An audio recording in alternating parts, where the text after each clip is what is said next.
Want God to repay you?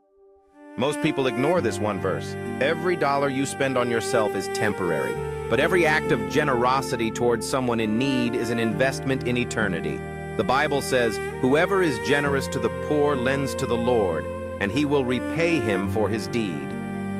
Think about that. When you help the poor, you're not just giving to people, you are lending to God himself, and God never fails to repay.